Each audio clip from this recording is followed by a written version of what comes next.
Page 292, action potentials. So this is going to divide your myocardial action potentials with your sinoatrial and atrioventricular node action potentials. So your SA and your AV node action potentials, and then the action potentials of everything else. So one of the things that before even starting you're going to want to keep an eye on is the similarities between what you see with each phase. So phase 0, what do you see? Phase 3, what do you see? Phase 4, what do you see? And that'll kind of help you keep in mind why they're called what they're called.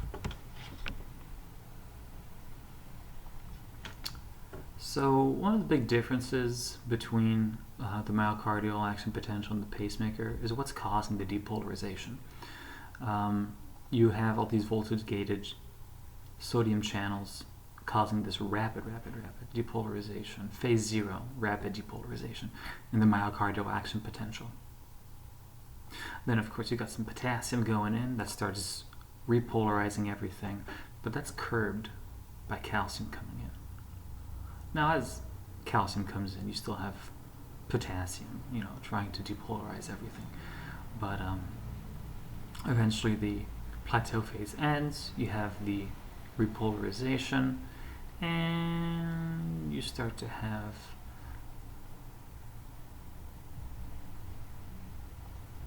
this phase 4, which is, things are already repolarized right until the depolarization.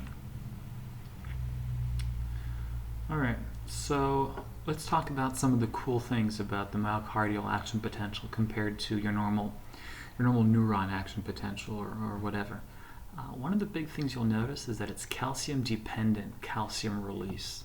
So contraction of myocardiocytes has to do with calcium flooding the myocyte, causing release of calcium from the sarcoplasmic reticulum, which then of course causes your heart muscle to contract. So that's one of those things you want to keep an eye on. What else? Oh yeah, right here. We already talked about the plateau due to calcium and the calcium influx and the potassium efflux, of course. But that's really it. Just remember, phase 4 is phase 0 is the rapid depolarization. Phase 3 is the repolarization, rapid, I guess. And phase 4 is right before, it's already repolarized, right before the depolarization. Remember that calcium causes this plateau phase, alright? And that it's calcium-dependent calcium release. Also, this goes without saying, here you've got your effective refractory period, alright? So, during this time, just like any other refractory period, you can't get it on. You can't depolarize again. All right, but so here's what I was getting to regarding the naming of things. You'll notice that in phase 0 here for the pacemaker, sinoatrial and atrioventricular node, the phase 0 is the rapid depolarization. It's the same thing you see here, rapid depolarization, phase 0. Phase 3 is the repolarization. Okay, same thing here. Phase 3 is the repolarization. And phase 4 is just nothing's really happening right until the depolarization again. The big difference here is that whereas phase 0 in your normal myocytes is mediated by sodium, in the sinoatrial and the atrioventricular nodes, it's mediated by calcium. In these nodes, you don't have any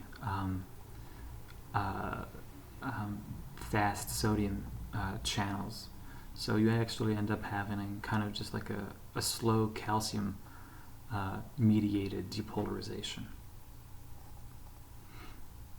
Results in a slow conduction velocity, here we go, yeah, that is used by the AV node to prolong transmission from the atria to the ventricles. Okay. Boom, phases 1 and 2 are absent. Fantastic. And if you remember phase 1 and 2, Phase 1 has to do with the potassium abruptly stopping the depolarization. And phase 2 has to do with the calcium causing the plateau phase. We don't really have that here. So here we go. Phase 3 has to do with, you have the inactivation of these calcium channels, you have all these potassium channels going nuts.